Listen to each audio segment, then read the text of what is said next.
Assalamualaikum warahmatullahi wabarakatuh. Jumpa lagi bersama saya di channel Bonsai Gimbong, tentunya di channel Belajar Bonsai Bersama. Oke sahabat bonsai, mudah-mudahan kita semua selalu diberi kesehatan dan juga dilancarkan rezekinya.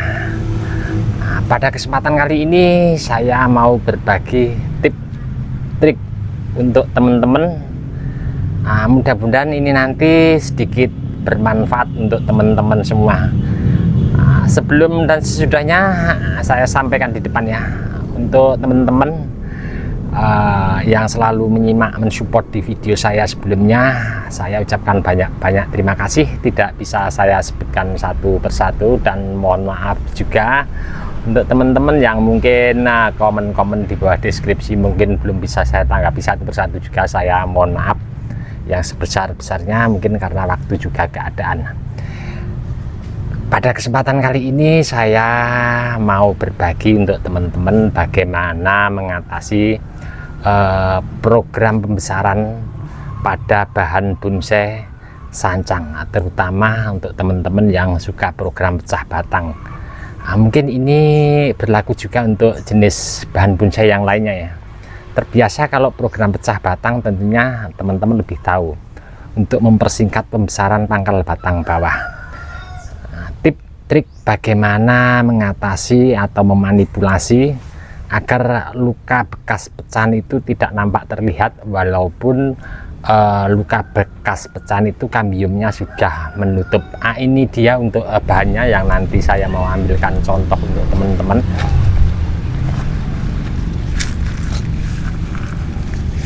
Nanti di akhir video akan saya spilkan contoh juga hasil daripada proses yang nanti saya mau sampaikan, yang pernah saya mencoba ke bahan bonsai yang lain. Ada dua bahan yang saya proses, yang satunya masih kurang begitu maksimal, dan yang satunya lagi untuk saya pribadi sudah agak lumayan maksimalnya. Oke, tidak usah panjang lebar, seperti apa yang saya nanti mau sampaikan, mudah-mudahan sedikit bermanfaat untuk teman-teman. Next kita langsung menuju ke bahannya ya. Di depan tadi sudah saya spilkan ya untuk kondisi terkini bahan dasar yang nanti saya mau kerjakan. Kalau kita amati secara detail ya untuk kondisi saat ini, nampaknya terlihat untuk luka bekas pecahan pada program pembesaran batang ini nampak masih terlihat kurang begitu natural atau alami.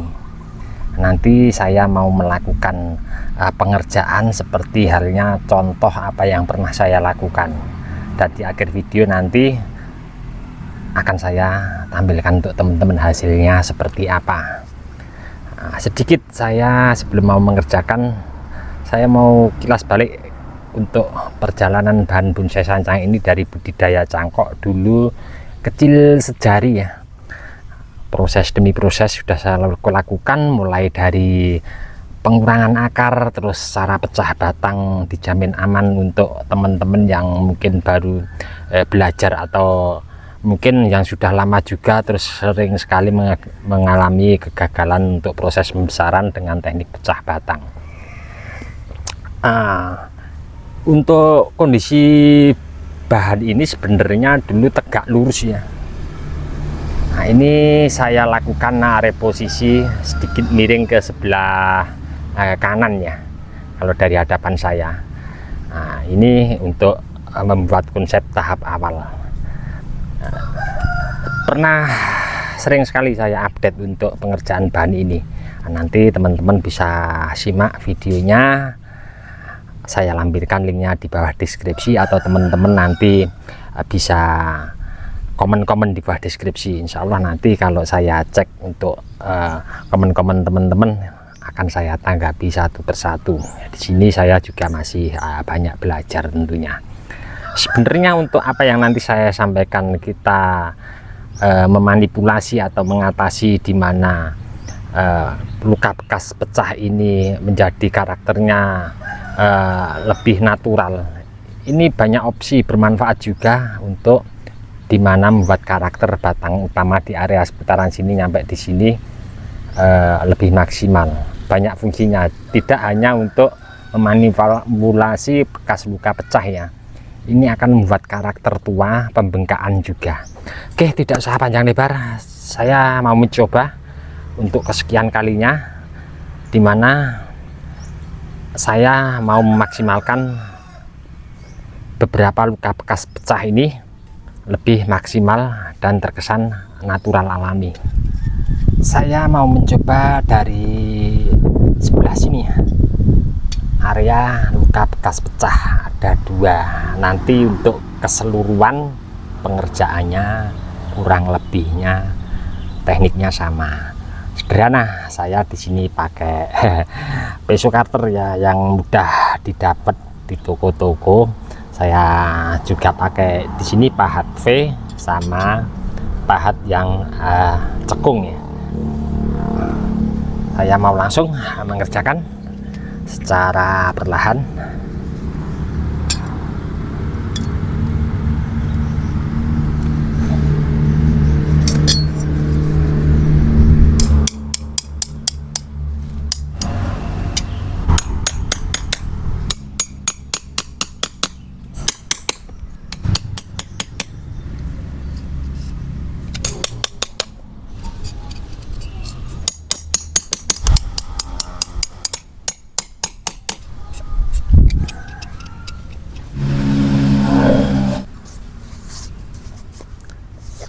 Di sini saya mencoba untuk melakukan seperti halnya apa yang pernah saya lakukan pada bahan bonsai sancang, persis sama seperti ini.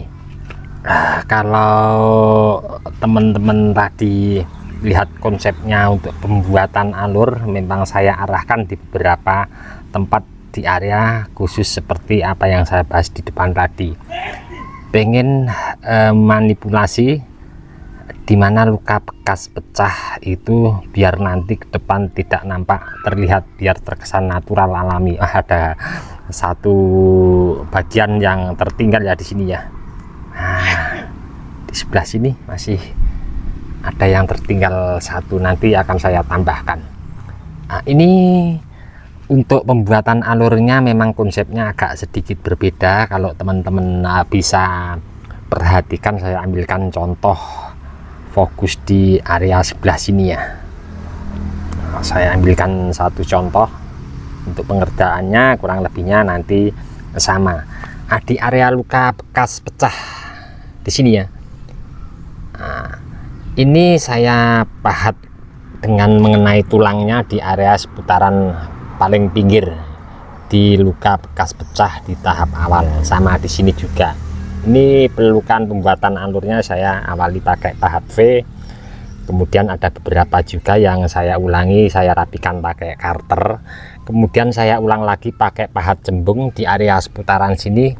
Cuman saya pahat agak sedikit dalam. Nah, jadi bertujuan nanti biasa ya, kalau pembuatan alur itu kita sedikit agak dalam, nanti pembengkakan pada area yang kita lukai nanti bisa mengembangnya besar. Jadi nanti dengan seiringnya waktu kita lukai di area bekas luka pecahan di sini, sebelah sini sama sini dalam, nanti membengkak besar dan akan memanipulasi bekas luka pecah di tahap awal. Nah, di sini juga saya imbangi untuk pembuatan alur luka kecil ya. Nah, seperti pada contoh di area ruang kosong. Nah, saya ambilkan contoh di seputaran sini ya. Ini saya ambil hanya kulit kambiumnya saja, tidak mengenai ke tulang tengahnya. Ini nanti kalau menutup atau jalan kambiumnya tentunya dengan luka yang ringan, hanya kambiumnya itu membengkaknya akan kecil. Ini hanya untuk mengimbangi ya, untuk nanti biar kesan karakter tuanya dapat. Di depan tadi juga sudah saya sampaikan, ini hanya tidak untuk memanipulasi di mana luka bekas pecah itu nampak terlihat kesan natural. ini bermanfaat juga. Seandainya di area seputaran sini nanti kita lukai secara bertahap, kalau kurang maksimal dengan apa yang saya lakukan di sini, ini nanti bisa juga terjadi pembengkakan di area luka di sini. Jadi nanti batang utama dari area seputaran sini nyampe di sini bisa besar membengkak. Jadi nanti karena ini pohonnya nanti pohon normal ya, natural tentunya konsepnya. Kalau ke depan kurang lebihnya nanti kalau saya perhatikan enaknya dari sini ya, mungkin geser ke kanan sedikit. Ini untuk cabang pertama. Ini konsep, hanya sedikit konsep ke depannya, tapi kita nanti tidak tahu karena kita musuhnya dengan pohon hidup. Biasanya kalau kita konsep dari awal seperti halnya yang nanti ke depan kita inginkan, mungkin kadang lepas juga dari apa yang kita harapkan. Kita menunggu nanti ke depan seperti apa. Yang jelas di sini yang saya bahas, pengen memaksimalkan pangkal batang bawah. Jadi apa yang saya kerjakan mungkin hanya tidak untuk memanipulasi luka bekas pecah, tapi nanti juga bikin bengkak pembesaran pangkal batang di bawah. Jadi nanti bisa besar di bawah, terus mengerucut kecil di atas. Ini kita bicara pohon normal. Untuk ke depan formal informal tentunya. Oke, ini contoh apa yang pernah saya lakukan. Coba akan saya tampilkan untuk teman-teman hasil daripada proses seperti ini juga. Ada dua bahan, yang satu mungkin agak sedikit kurang maksimal dan yang satunya lagi bagi saya mungkin sudah agak sedikit maksimal juga ya. Ada jauh di sana ya. Ini proses saya kerjakan kurang lebihnya sama seperti apa yang saya kerjakan pada bahan yang tadi. Kalau diamati secara detail untuk bahan dasar ini, kesan naturalnya pada luka bekas pecah yang saya kerjakan masih kurang begitu maksimal ya, masih nampak terlihat. Sebenarnya bahan ini masih perlu saya kerjakan lagi. Nah, seperti pada contoh ini ya, ada beberapa jalur luka bekas pecahan di tahap awal. Kalau di sini masih sedikit nampak terlihat, tapi di area seputaran sini sudah agak sedikit maksimal. Nah, coba kita lihat untuk bahan ini agak sedikit jauh. Nah, mungkin ke depan dari area seputaran sini ya, tapi kita nanti tidak tahu. Depan di atas juga ada mata tunas kecil. Nah, karena bahan ini alhamdulillah sudah diambil sama temen. Tadinya mau saya kerjakan lagi ya untuk di area seputaran luka bekas pecah yang lebar seperti ini. Saya manipulasi lagi ya. Jadi tetap tidak saya kerjakan karena sudah bukan punya saya ini tentunya bahannya. Ini contoh yang kurang sedikit maksimal. Coba kita lihat satu bahan lagi yang sudah saya kerjakan kurang lebihnya sama seperti ini. Kita mendekat ke bahannya, dan untuk bahan ini mungkin progres untuk kedepannya saya pengen lakukan untuk biar maksimal untuk pembesaran batang dulu. Ada di sebelah sana. Nah, ini dia untuk bahannya. Walaupun masih sedikit kurang maksimal, tapi alhamdulillah ini proses demi proses sama seperti halnya yang saya lakukan, saya sampaikan ke teman-teman tadi ya. Nah, kita lihat dari sebelah sini ya untuk bahannya. Dibanding seperti yang saya tampilkan tadi, agak mendingan masih yang ini ya, walaupun belum begitu sempurna.